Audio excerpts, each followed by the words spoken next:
नमस्कार दोस्तों। Astro clinic में आज हम लोग बात करेंगे कुंडली का छठा घर और उसमें बैठे हुए नवग्रह क्या रिजल्ट देंगे। दोस्तों, जो आप सामने देख रहे हैं ये कालपुरुष की कुंडली है, यानी जिस घर का जो मालिक है वो वहीं पे बिठाया हुआ है। और कुंडली का जो सिक्स्थ हाउस है कालपुरुष की कुंडली में इसके मालिक बन जाते हैं बुध देव। अब वीडियो स्टार्ट करने से पहले मैं आपको थोड़ा सा ये बता दूं कि कुंडली का जो छठा घर होता है इसके कारक कौन से प्लैनेट हैं। छठे घर के कारक होते हैं मंगल देव और शनि देव। मंगल देव योग की युद्ध के देवता हैं, कॉम्पिटिशन्स या कोई भी हम एग्ज़ाम वगैरह देते हैं। और शनि देव जो हैं ये रोग के कारक हैं, कर्म के कारक हैं। तो ये दोनों जो प्लेनेट हैं वो इस घर के कारक होते हैं। और इस घर से हम क्या क्या चीज़ें देखते हैं, जैसा मैंने बताया, हम देखेंगे रोग, हम देखेंगे शत्रु यानी एनिमीज़। एनिमीज़ अब आज की डेट में ऐसा तो है नहीं कि कोई तलवार लेके हमारे पीछे पड़ा हुआ है, लेकिन वर्क प्लेस पे पॉलिटिक्स हो रही है, आपके कॉम्पिटिटर्स हैं, तरक्की की राह में आपके लिए कांटे बिछा रहे हैं, वो सारी चीज़ें छठे घर से देखी जाती हैं।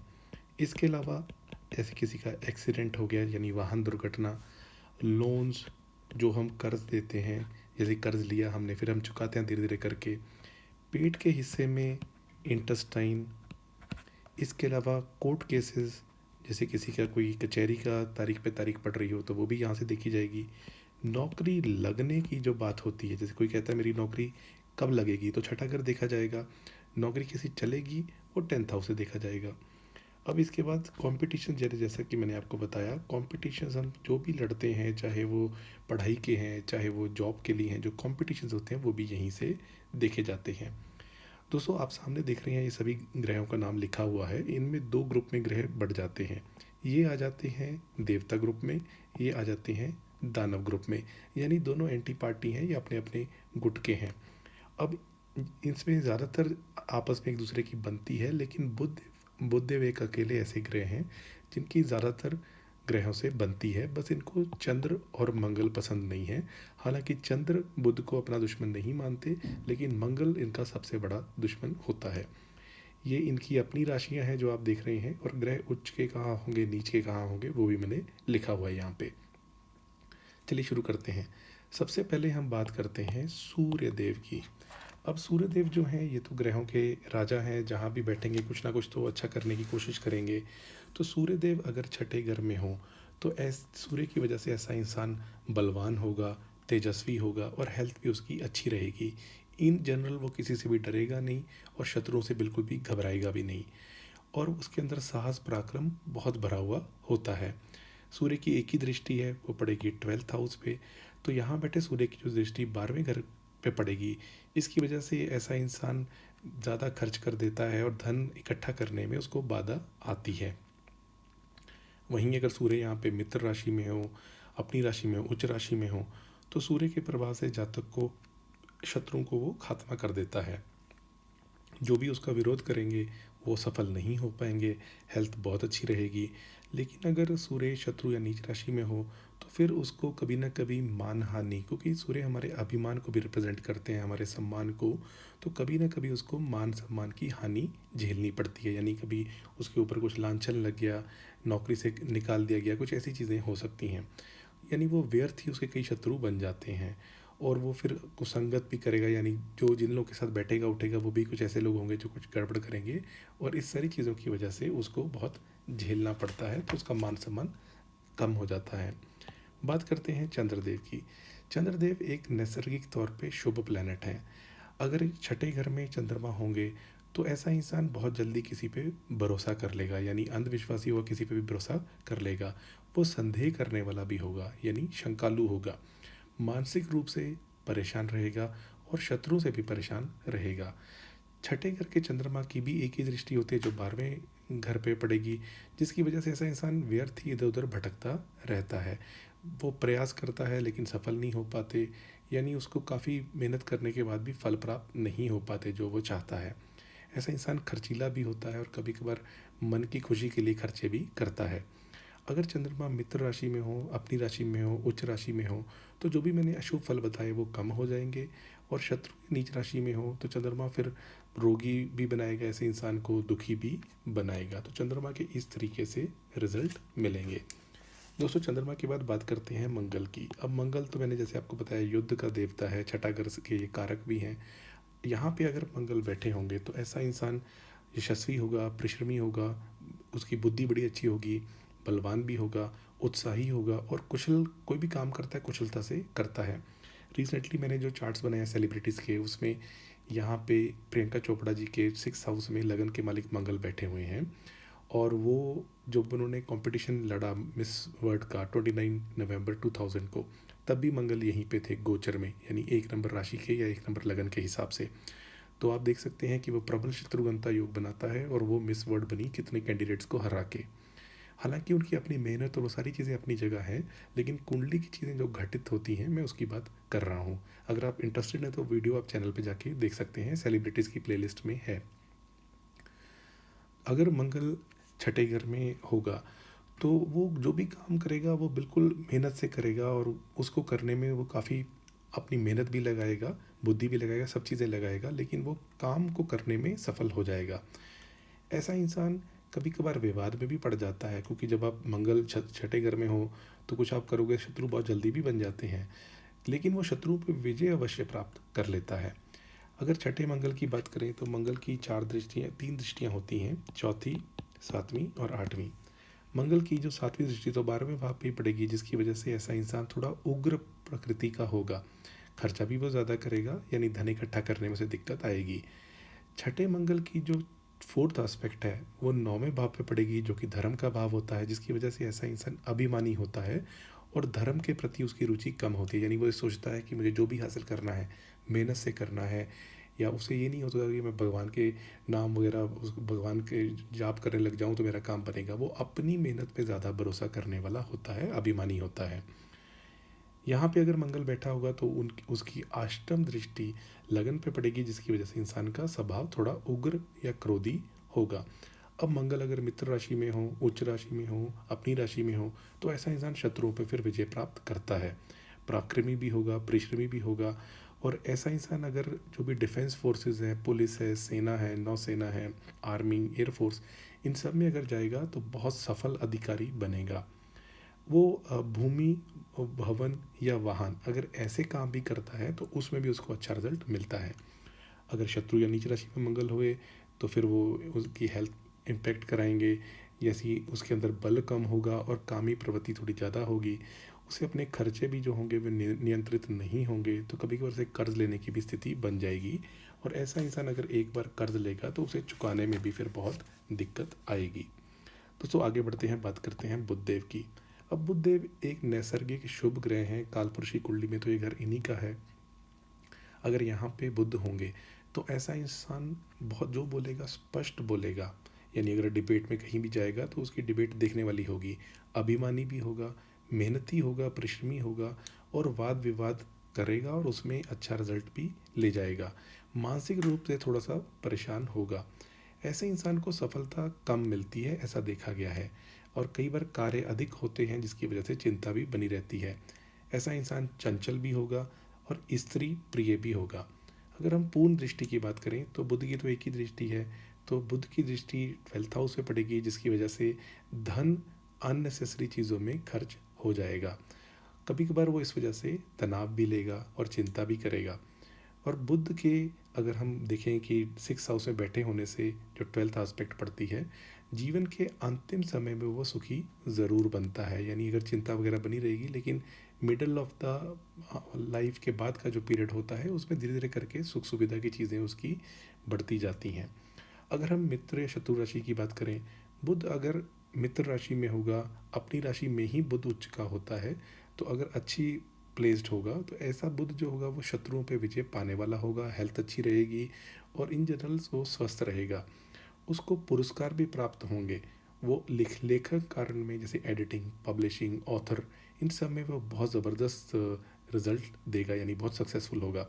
लेकिन अगर बुध शत्रु राशि में हुए या नीच राशि में हुए, जैसे 12 नंबर में, या आप कह लीजिए मंगल की राशियों में या चंद्रमा की राशि में, तो ऐसी स्थिति में अगर बुध होंगे तो ऐसा इंसान आलसी होगा, थोड़ा धन भी कम होगा, पेशेंस भी कम होगी, और वो हेल्थ की भी प्रॉब्लम्स होंगी। और ज़्यादातर बुध जो है वो स्किन के डिसऑर्डर्स, एलर्जीज़, ये सारी चीज़ें देता है। और उसको शत्रुओं द्वारा पीड़ा भी सहनी पड़ती है। अगर वो लोन लेता है तो फिर लोन चुकाने में भी दिक्कत होती है, ऐसा देखा गया है। दोस्तों बात करते हैं गुरुदेव की। गुरुदेव जो हैं इनकी तीन राशियां होती हैं, 5, 7 और 9। तीन आस्पेक्ट होती हैं, 5th, 7th और 9th। और बृहस्पति देव एक नैसर्गिक तौर पे शुभ प्लेनेट है। अगर ये छठे घर में आके बैठ जाए तो ऐसा इंसान बोलने में बहुत अच्छा होगा, मधुरभाषी होगा, उसका इंटेलिजेंस अच्छी होगी, फेमस होगा, विद्वान होगा, और जग में वो यानी दुनिया में वो फेमस होने वाला इंसान बनता है। और उसके अंदर पेशेंस भी काफ़ी ज़्यादा होती है।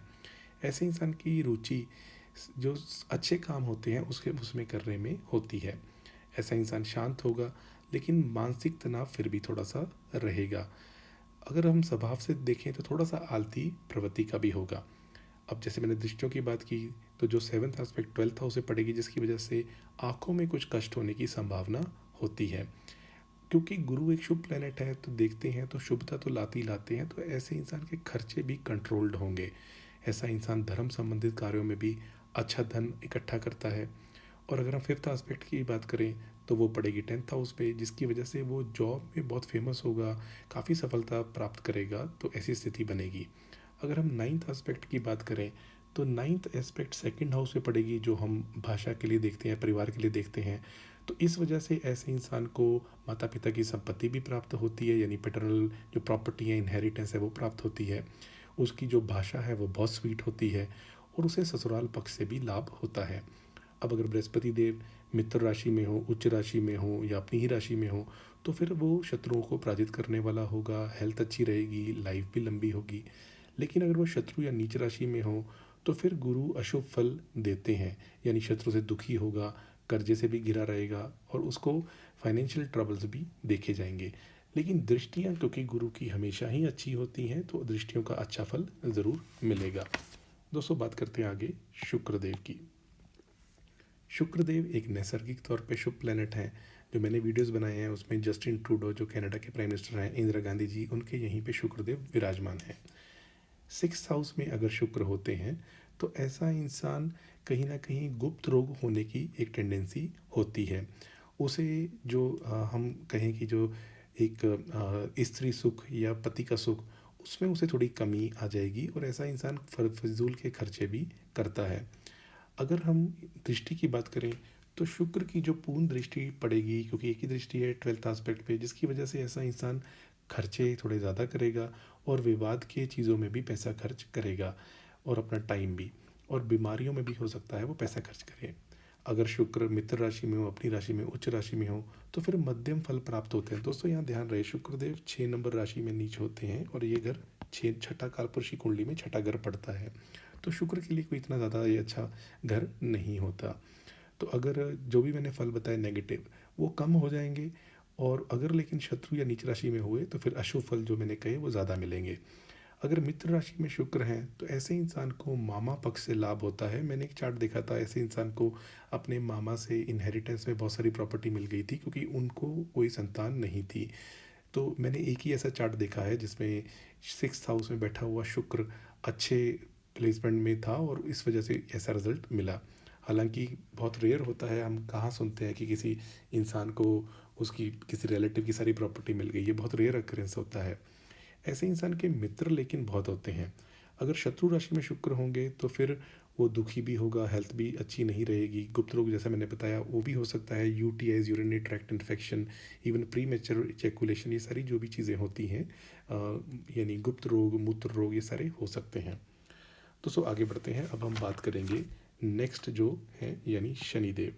अब शनिदेव तो मैंने आपको बताया इस घर के कारक ही हैं, और वो अगर आके बैठ जाएंगे यहाँ पे तो क्या रिजल्ट देंगे। ऐसा इंसान साहसी होगा, शत्रुओं को पराजित करने वाला होगा, थोड़ा ज़िद्दी स्वभाव का भी होगा, और अगर वो कोई फैक्ट्री वगैरह डालता है तो बहुत उद्योगपति भी बन सकता है। वो दयालु होगा, पैसा अच्छा होगा, चतुर होगा, और फेमस भी होगा। ऐसा इंसान वाद विवाद के चीज़ों में, जैसे डिबेट्स में ज़बरदस्त निपुण होगा, यानी उसके जो शत्रु होंगे वो भी उससे डरेंगे कि यार ये हमारे खिलाफ डिबेट दे रहा है। जैसे स्कूल वगैरह में हम लोग करते थे कि कोई टॉपिक है, वो आपको उसके अगेंस्ट बोलना है या आपको उसके फॉर बोलना है, तो लोग अपनी तैयारी करके आते थे। तो ऐसा इंसान इन सब चीज़ों में बहुत अच्छा करेगा। अब अगर हम दृष्टियों की बात करें तो शनिदेव की 3 दृष्टियाँ हैं, तीसरी, 7वीं और 10वीं। तो जो 7वीं दृष्टि है वो तो 12th हाउस पे पड़ेगी, जिसकी वजह से ऐसा इंसान जो होगा वो अपनी मेहनत के बेसिस पे संघर्ष कर कर के जीवन में उत्तरोत्तर तरक्की कर जाता है। धैर्यवान भी होता है, यानी पेशेंस काफ़ी होता है। अगर हम थर्ड एस्पेक्ट की बात करें तो अष्टम स्थान पे पड़ेगी, तो कुछ पेट संबंधित प्रॉब्लम्स हो सकती हैं, इवन जानवरों से भी खतरा रहता है। और अगर हम 10th एस्पेक्ट की बात करें, वो थर्ड हाउस पे पड़ेगी, जिसकी वजह से छोटे भाई बहन या तो होते नहीं हैं या उनसे फिजिकल मेंटल इमोशनल दूरी हो जाती है। इस वजह से थोड़ा सा इंसान उनसे रिलेशनशिप में थोड़ी दिक्कत आती है। दोस्तों, अगर हम मित्र या शत्रु राशि की बात करें, अगर शनिदेव अपनी राशि में हो, मित्र राशि में, उच्च राशि में हो, तो ऐसा इंसान प्रबल शत्रुघ्नता होता है, पॉलिटिक्स के क्षेत्र में, राजनीति के क्षेत्र में बहुत ज़बरदस्त सफलता प्राप्त करता है। यानी अगर वो छोटे से गांव में भी रहता होगा तो उसका प्रमुख ईजिली बन जाता है, अगर राजनीति में चला जाए तो। यानी शत्रुओं पे विजय प्राप्त करता है। उसकी हेल्थ भी अच्छी रहेगी, उसको अपनी संतानों का भी सुख मिलेगा, धन वैभव सब चीज़ें प्राप्त होंगी। लेकिन अगर शत्रु या नीच राशि में शनिदेव हों, तो फिर परिवार में जो है वो फैमिली इश्यूज जो रहते हैं, यानी कलह क्लेश होता है, वो अहंकारी भी होगा, हेल्थ की भी प्रॉब्लम्स होंगी, और लोन लेगा तो कई सारे लोन, जैसे एक लोन चुकाने के लिए दूसरा लोन लेगा। संतान सुख भी कम हो जाएगा, यानी जीवन में निराशा काफ़ी आ जाएगी अगर शनिदेव ऐसी स्थिति में होंगे, यानी अपनी शत्रु या नीच राशि में। दोस्तों, आगे बढ़ते हैं, बात करते हैं राहुदेव की। राहुदेव आप जानते हैं, इनसे कलयुग का राजा भी कहा जाता है और ये राक्षस है। तो छठे घर में अगर राहु होंगे तो ऐसा इंसान साहसी होगा, उसकी आयु लंबी होगी, शत्रुओं पे विजय प्राप्त करने वाला होगा, विश्वसनीय होगा और ईमानदार होगा। दोस्तों, यहाँ ध्यान रहे, जैसे सूर्यदेव अगर यहाँ होते हैं तो वो शत्रुओं पे विजय दिलाते हैं सही काम करके, सरकार के साथ जुड़ के। यानी इंसान को कोई परेशान करने लगेगा लेकिन उसने जीवन में कोई गड़बड़ नहीं की, कोई बेईमानी नहीं की, तो शत्रु पराजित हो जाएंगे। अगर मंगल होंगे तो इंसान लड़ झगड़ के शत्रु पे विजय प्राप्त करेगा। शनिदेव होंगे तो मेहनत के बेसिस पे करेगा। जैसे कोई पॉलिटिक्स में तो कितना चलना फिरना पड़ता है, गलियों में जाना पड़ता है, लोगों को मिलना पड़ता है। अगर राहु होगा तो मायावी तरीके से करेगा, यानी हो सकता है वो कुछ ऐसा बोले कि वो मीडिया में आ जाए और बहुत ज़्यादा फेमस हो जाए वो, तो कुछ ना कुछ वो माया की चीज़ों को यूज़ करके करेगा, डायरेक्ट अटैक नहीं करेगा। तो लेकिन ऐसा इंसान ईमानदार तो होता ही है, और उसके पास शारीरिक और मानसिक शक्तियाँ दोनों होती हैं, और इन दोनों के असाधारण कॉम्बिनेशन की वजह से वो बहुत सक्सेसफुल हो जाता है। राहुदेव की दृष्टि 12th हाउस में पड़ेगी, जिसकी वजह से ऐसा इंसान लोगों को ठग करके भी पैसे इकट्ठे कर लेगा। यानी अगर वो, उसे लगेगा कि ये काम धूर्तता वाला है तो मुझे कोई दिक्कत नहीं है, मैं कर लूँगा, लेकिन उसका पैसा मैं निकलवा लूँगा। तो इस तरीके से ऐसा इंसान सोचेगा। अगर राहु मित्र राशि में हो, उच्च राशि में हो, इनकी अपनी राशि तो होती नहीं है, तो फिर राहु बहुत बड़े बड़े कामों में ऐसे इंसान को सक्सेसफुल बना देता है। वो प्रबल शत्रुघ्नता होगा, यानी जैसे हम बोलते हैं कि सांप दाम दंड भेद सब चीज़ें करके अपने शत्रुओं को चाणक्य नीति के हिसाब से हरा देगा। तो इसलिए शत्रुओं को विनाश कर देता है। ऐसे इंसान के शत्रु होते नहीं हैं, और अगर हों भी तो अपने आप ही परास्त हो जाते हैं, यानी उन्हीं का कुछ बेड़ा गर्क हो जाता है, इनके बिना किए भी। ऐसा इंसान जो होगा वो अगर संघर्ष भी करेगा तो उसमें भी अच्छी सफलता प्राप्त करेगा। लेकिन अगर राहु शत्रु या नीच राशि में हो तो फिर उसको नाना या मामा पक्ष से कुछ कष्ट ज़रूर प्राप्त होता है, और उसको अगर लोन वगैरह ले ले तो लोन चुकाने में फिर दिक्कत आती है। दोस्तों, अब हमारे लास्ट ग्रह की बात करेंगे, केतुदेव की। केतुदेव राहु केतु एक ही हैं, दोनों डायरेक्टली ऑपोजिट रहते हैं, और इनकी भी अपनी कोई राशि नहीं है और केतु की दृष्टि भी नहीं होती। अगर हम केतु देव की बात करें तो यहाँ बैठे जो केतु होंगे, ऐसा इंसान अपने काम को करने में बहुत सक्षम होता है। यानी जो अगर उसने कोई निर्धारण कर लिया कि मैं ये काम करना है तो वो ज़रूर उसे कर पाता है। हेल्थ मीडियम रहती है, और जो इनिशियल पार्ट ऑफ लाइफ है, यानी चाइल्डहुड या टीनेज ईयर्स, उसमें कुछ कष्ट देखा जाता है, लेकिन बाद का पीरियड बेटर होता है। अगर केतुदेव मित्र राशि या उच्च राशि में हो तो फिर उसकी वजह से उसे परिवार का सुख, समाज का सुख, वो सारी चीज़ें मिलती हैं, यानी वो समाज में भी बहुत मान्य होता है। ऐसा इंसान, कर्ज उसके पास नहीं होता। अगर हम बोलें शत्रु या नीच राशि में केतु हों तो फिर अशुभ फल मिलते हैं, उसे अपने परिवार से और मित्रों से ही संबंध खराब हो जाते हैं, यानी वो शत्रुओं से परेशान रहेगा। दोस्तों, ये आज मैंने आपको बताया कुंडली का छठा घर, और इसमें बैठे 9 के 9 ग्रह क्या रिजल्ट देते हैं, उनकी दृष्टियों का क्या रिजल्ट होता है। अगर आपको वीडियो अच्छा लगा तो इसको लाइक कर दीजिए। चैनल पे पहली बार आए हैं, चैनल सब्सक्राइब कर लीजिए। और मेरे चैनल पे कई सारी प्लेलिस्ट हैं फेमस सेलिब्रिटीज़ की। अगर कोई ऐसा इंसिडेंट हुआ जैसे 9/11 अटैक हुआ तो उस टाइम क्या कुंडली थी, एस्ट्रोलॉजी सीखने की वीडियोज़ हैं। और इसके अलावा महीना कैसे जाएगा उसका वीडियो तो मैं बनाता ही हूँ। तो चलिए दोस्तों, अब मुझे दीजिए विदा, मैं चलता हूँ। आपका बहुत बहुत आभार।